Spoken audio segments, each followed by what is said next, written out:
On today's episode of Locked On Wild, Gustav Nyquist scored against the New York Rangers to double the amount of goals scored by both Minnesota Wild trade deadline acquisitions. So how are we feeling about the two players that Billy Guerin acquired at the deadline? Hey, this is Matt Boldy, and you're listening to Locked On Wild. You're Locked On Wild, your daily podcast on the Minnesota Wild. Part of the Locked On Podcast Network, your team every day. Hello and welcome into another episode of Locked On Wild, your daily Minnesota Wild podcast, part of the Locked On Podcast Network. We are your team each and every day, and we thank you for making Locked On Wild your first listen each and every day as well. Make sure you subscribe on YouTube and your favorite podcast platform so you don't miss out on any new episodes throughout the week. On today's episode of Locked On Wild, we will revisit the trade deadline acquisitions for the Minnesota Wild, Gustav Nyquist and Justin Brazeau. Take a look at their statistics and underlying numbers since coming to Minnesota, and the players and picks that were sent the other way in both cases to see how we still feel about both of those moves made by Billy Guerin. Plus, we'll get you set for tonight's matchup against the New York Islanders, a game that the Wild definitely would love to have, considering how things are starting to tighten up a tad in the wild card playoff picture. My name is Seth Toupal, host of Locked On Wild, credentialed member of the Wild media. And, you know, I saw this on X earlier today, which is how it spurned the idea. A look at the collective amount of points and goals by the two acquisitions for the Minnesota Wild. And I can recite that count right off the top of my head. The two players that the Minnesota Wild acquired at the trade deadline have a combined 2 goals and a combined 6 points in 30 games together. So how are we feeling about that? Well, let's start with Justin Brazeau. Brazeau was brought in. He's a big cat, 6'6", brings size, was supposed to bring a level of high battle level around the net, supposed to bring some net front presence, some net front scoring, and some big physicality with him from Boston that would help bolster the bottom 6 and make that group a little bit tougher to play against.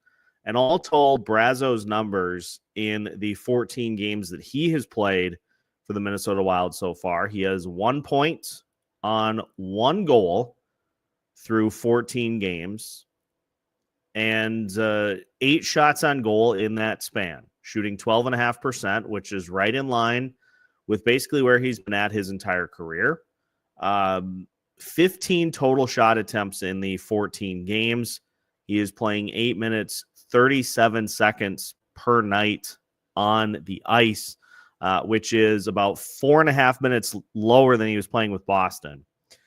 He has 9 blocks in the 14 games. He's got 17 hits in the 14 games.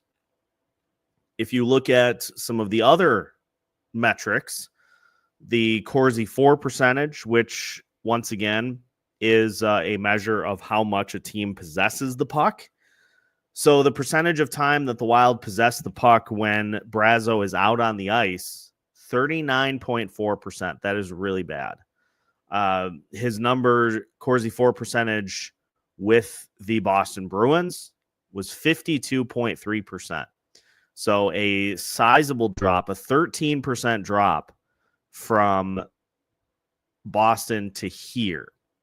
Now, as far as some of the other numbers go, point shares, he's negative 0.1 on the offensive side. He's 0.1 on the defensive side, and is collectively just about a net 0 after having 1.8 point shares with the Boston Bruins in his games played with Boston. And some of the things that jump out about the Brazeau experience is Well, frankly, he's not the fleetest of foot. Not a strong skater by any stretch of the imagination, but I think Brazeau coming in speaks to a higher level of concern for this Minnesota Wild team. Is that, Brazeau has not looked great for this Minnesota Wild team, but I think this speaks to something that has been an issue for the last 2 years, especially. And that it's not to say that fourth line has not had their moments. They've certainly had games where they've looked strong and they've generated chances. But we're talking overall picture here. The Wild have not had a consistent contributing fourth line since Brandon Duhaime was traded. I'm just gonna throw that out there. I was looking at his numbers earlier today because I saw there was an Athletic article written just about how much the Washington players respect what he brings to the table and how revered he is in that Washington locker room. And I was like, well, they're not wrong, because I think you have to have a level of, and I point to the points quite a bit, but I think it stems beyond that.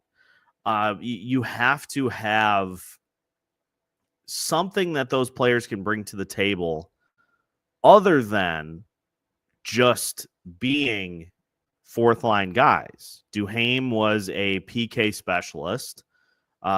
He also played great fourth line minutes, competed his tail off every night he was out there, but he also brought an element of speed. Speed was his strong point for what he did on the ice.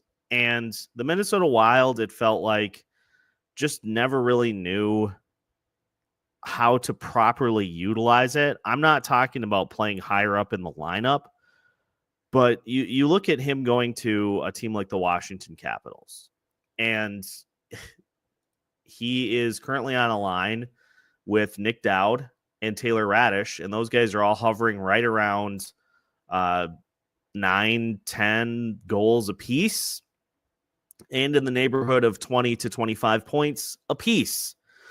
But Duhaime is the primary forward for the Capitals on their penalty kill. And that has allowed him to utilize his speed and to be a big part of that unit. And Duhaime has responded by that being his role with a career high tying 9 goals.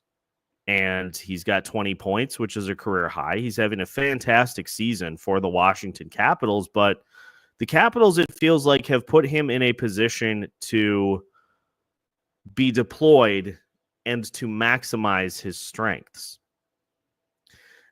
And we've seen the last couple of years, the fourth line has been players that may work hard, but don't have an abundance of other qualities that they bring to the table. For instance, Devon Shore. Let's talk about Devon Shore a little bit, who has been a primary contributor for this fourth line for a large part of the season. Shore, he's got 5 total points on the season. He's playing under 9 minutes per game on average. You've got Yakov Trenin, who has bounced between the third and the fourth line so far this season. He is averaging slightly under 13 minutes of ice time per game, but we know from what we have seen this season is that it is more often that he plays between 8, 9, and 10 minutes as opposed to 12, 13, and 14. And Justin Brazeau has played, he's averaged, in the 8s, the 9s since he came to Minnesota. So what is the problem? Well, the problem is that they don't really have anything that they specialize in other than just being like, hard work is one thing, but I feel like you got to have a little something else that you bring to the table.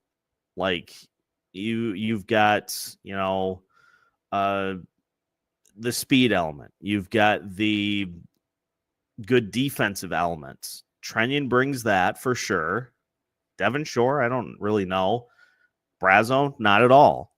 So you've got it feels like you have just a collection of players that you're like, well, these guys aren't really good enough to be higher in the lineup. So we're just going to put them on this fourth line, and that's basically the only spot we can put them in the lineup, as opposed to kind of building it and putting a group together that has something that they bring to the table. Like if you have a couple of really, we think about the Deweys quite a bit. Duhaime. They both brought good speed to the table. You can think of them as piranhas. They're going to go after the puck, and if they take a bite out of somebody on the way, piece of cake, easy. That's part of their gig. But it feels like this collection of fourth liners is exactly that. And so I think as much as Brazeau has struggled, and he's had plenty of opportunities, he's had opportunities in close that he just has not been able to capitalize.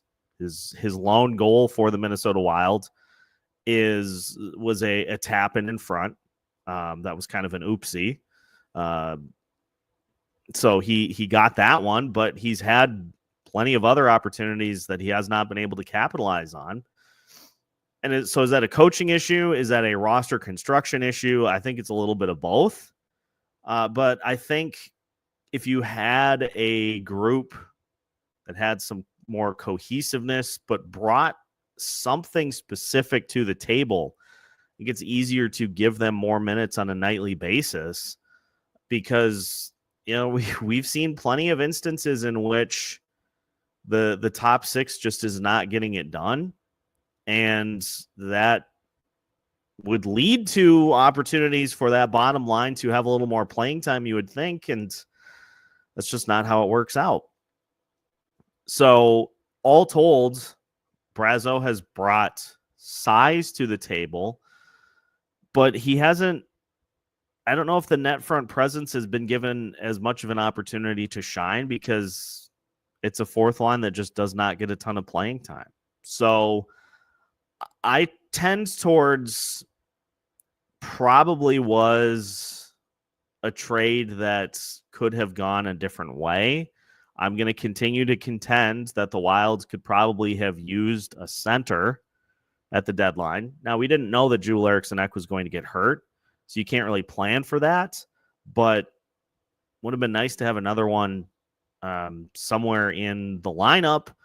And as far as the assets given up go, you could have, if you were going to give up those players in Murat, who's Nadinov for one, who the Wild clearly soured on because of his lack of offensive ability, which he has a couple of goals with the Bruins so far in his Boston tenure, but the peripheral numbers really have not changed much since he came to Boston from Minnesota. Yes, he's getting more minutes on average per night with the Bruins, but he's not shooting as much. He's shooting less, in fact, than he did with the Minnesota Wild. I feel like the assets could have been better utilized in that instance to go and get something that would help you up the middle. There were centers available that wouldn't have cost you a ton. So my preference would have been to see assets be utilized towards something like that. Somebody that can come in, can win you a face-off or two, and can maybe help push the puck up the ice a little bit. Brazeau he does not do that.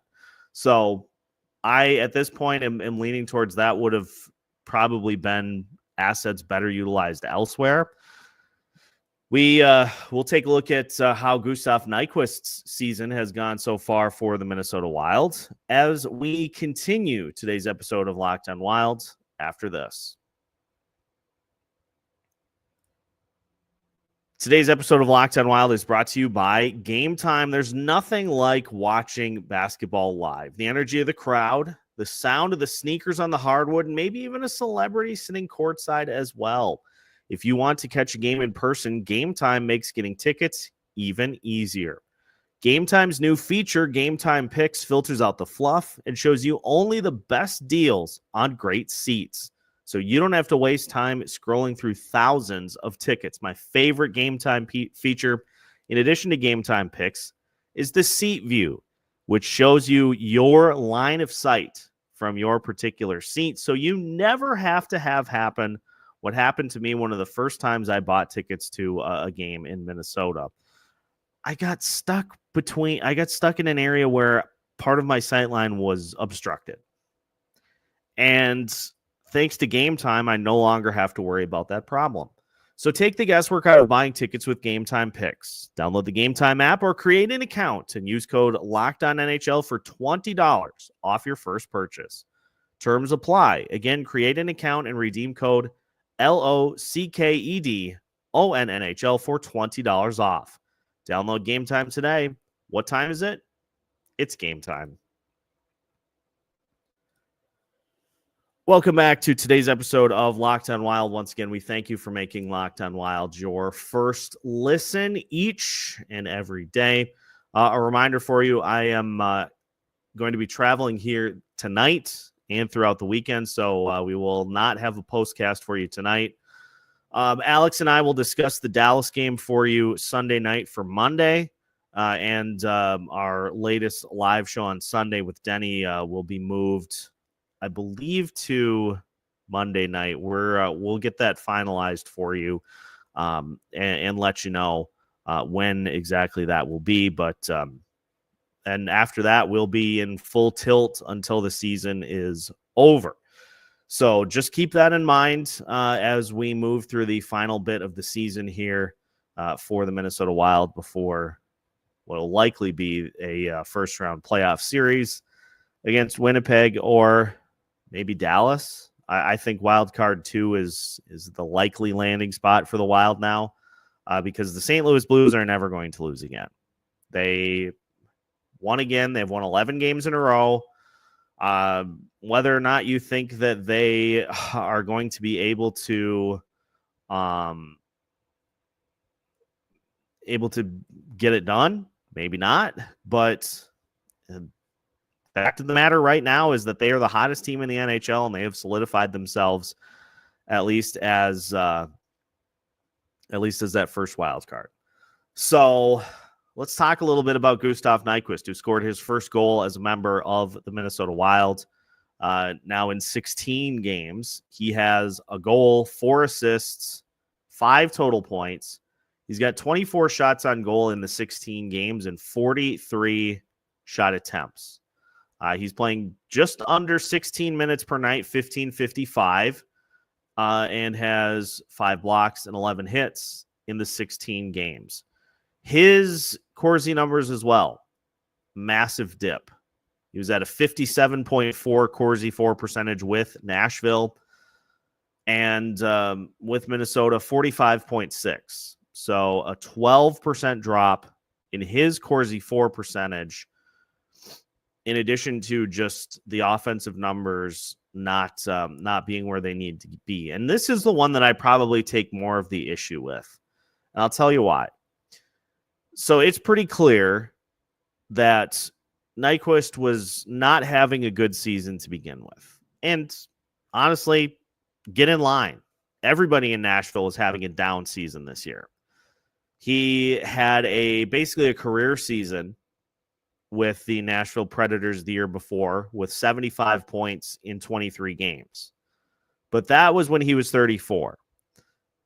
Some alarm bells should probably be starting to go off at that point when you are looking to acquire a player that is not likely to match that same level of production that he had with the Predators. I mean, you're not likely to shoot 15% for your career if you have only ever topped that number one time. If you have a 15% shooting percentage. Career high is 18.3. You're going to probably be closer to 13 or 12%, just as law of averages. And guess what? He was shooting 12.7% this season before he was acquired by the Minnesota Wild. 271 total shot attempts in 2023-2024, down to 171 with the Predators. He has total 214 in 73 games this year. But that shooting percentage, because he is shooting just 4.2% with the Wild, that shooting percentage now is down to 10.5. He's playing 30 seconds less on average per night this year compared to where he was last year. And Michael Russo wrote about this. Alex and I talked about it for the everydayers. You know exactly where I'm going. The signs of decline were there, but were ignored. I promise you, not a single other franchise was willing to give up a second-round pick for Gustav Nyquist.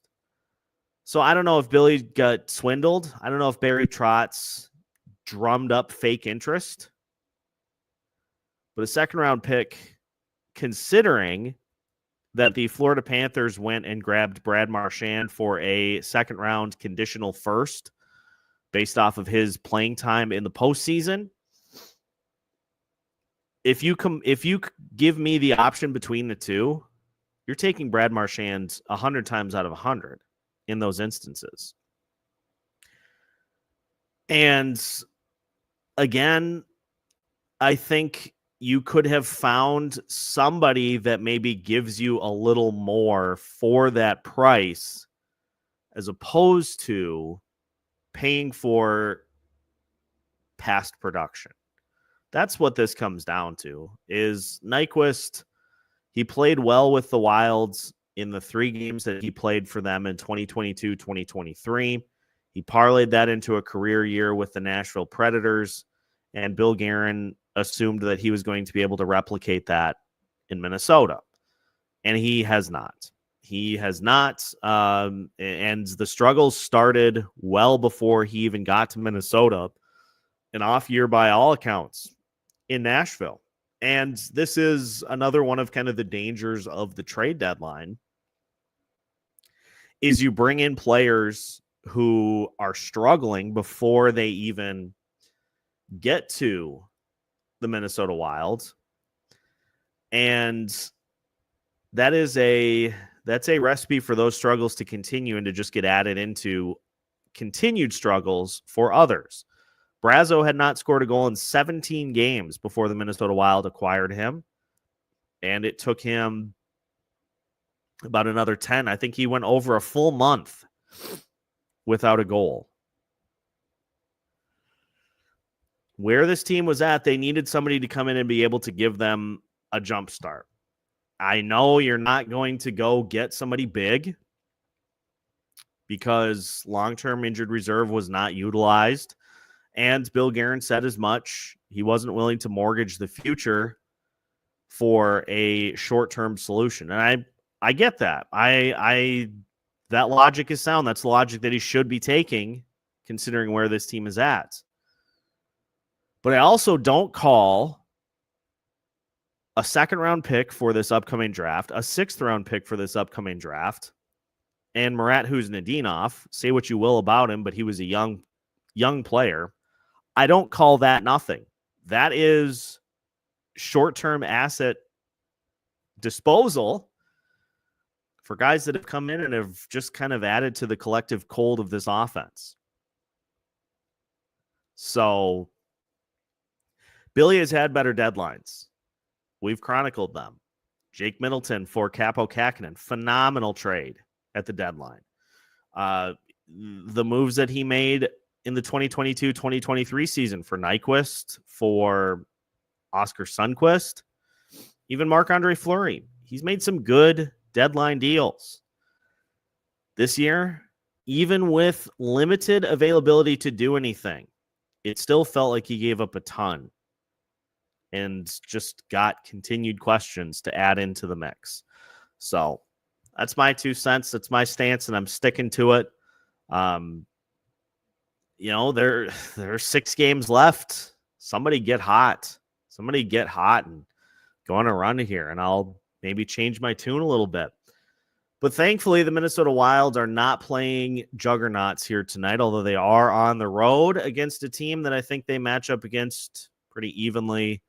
An older roster, a slower roster. We'll talk about tonight's game against the New York Islanders as we finish today's episode of Locked On Wilds after this. Today's episode of Locked On Wild is brought to you by FanDuel. We are officially at the Final Four this weekend, and FanDuel is giving you one final chance to get in on the action like never before. Right now, new customers can get $200 in bonus bets when your first $5 bet wins. That's $200 extra to use on everything from the buzzer beaters to who inevitably cuts down the nets. You're down to 4 choices, whether it be Duke, Auburn, Florida, Houston, whoever you think has the best chance to advance to the NCAA championship game, go on them with your $5 first bet. You've got a great chance to score $200 in bonus bets that you can use for the Major League Baseball season, for the Stanley Cup playoffs, the NBA playoffs, or the Masters. So head to FanDuel.com right now to get in on all of the final college hoops action of the NCAA tournament. Final segment of today's episode of Locked On Wild. And once again, we thank you for making Locked On Wild your first listen each and every day. Make sure to subscribe on YouTube and your favorite podcast platform so you don't miss out on any new episodes throughout the week. The New York Islanders are hosting the Minnesota Wild here tonight. And it's an Islanders team. They took a step back at the deadline. They dealt Brock Nelson to the Colorado Avalanche. And that signaled, that this just is not their year. This is just not going to be their opportunity to get into the postseason. They have since slipped to their now 7 points out of the second wildcard spot. And so that likely signals that their season is done. But for the Islanders, do not take them lightly, even though they have lost 6 in a row. It's an Islanders team that still has plenty of capable scorers in the lineup. And it's an Islanders team that is only a couple of points behind the Minnesota Wild over the last 24 games. The Wild are 10-11-3 in their last 24. The Islanders are 9-12-3 in their last 24 games. Goals, a problem for both teams. The Wild averaging 2.17 goals per game in that span. They are giving up 3 per game. The Islanders are at 2.71 goals scored per game and 3.54 goals against. The Islanders' power play has gotten up off the map. They're just below 80%. They're starting to show some signs of life. The Minnesota Wild, 75.4. And I will say, the Wild's penalty kill has been much better lately. So we got that going for us heading into this matchup. But it's 2 teams that are having trouble scoring goals. It is 2 teams that, play a little slower pace. But you still have the likes of Bo Horvat, Anders Lee, Kyle Palmieri as your primary options for the Islanders. And here's the other part of this equation that we have seen quite regularly for the Minnesota Wild. It doesn't matter the struggles of the opposing team in the scoring department if your offense cannot get going themselves. The likely starter for the Islanders in net tonight is Ilya Sorokin. Sorokin, a little bit of an off season, but still a very good goalie, one of the better goalies in the league. And if you look at what he has done over his last handful of starts, is, you have some where he just gets a little jumped, and somewhere he still shows those flashes. Like, think about what happened to New York. And you've got one of the better goalies in the league in Igor Shesterkin. He looked really good early, but there were other instances in which he looked like he had no idea where the puck was going. And goalies get kind of, especially in down seasons, they get very flighty. They have great stretches, but it always seems like there's something that just knocks them off their game. Sorokin, in his he also had a handful of starts. He started 12 games in March. 6-4-2, 2.90 goals against average, a .902 save percentage. He gave up 3 or more goals, 1, 2, 3, 4, 5, 6, 7 times, and then another instance he gave up 3 against the Tampa Bay Lightning in his most recent start on April 1st. So he's given up 3 or more goals 8 times in that span. And the times in which he has allowed less than 3, he gave up 2 goals, faced 21 total shots against Pittsburgh. Gave up 2 goals and faced 24 total shots against Florida. He gave up 2 goals against Edmonton, ended up losing that game, faced 35 shots. It's been all over the place. If the Islanders can limit the shots, that helps them out tremendously. But they have shown the ability to not be able to do that, and it doesn't necessarily even matter. Because against Vancouver, he gave up 4 goals on 19 shots and got pulled. So it is a team full of inconsistency, and especially having lost 6 games in a row, they are not scoring nearly as many goals as they need to be. That sounds very familiar. So for the Minnesota Wild, I think it comes down to this. If the Wild can take this game into firm control, I think they can win. But we have seen far too often with this Wild team down the stretch is that if you let teams hang around, you give them confidence that they too can win, and then these games go to overtime, and it's a grab bag beyond that.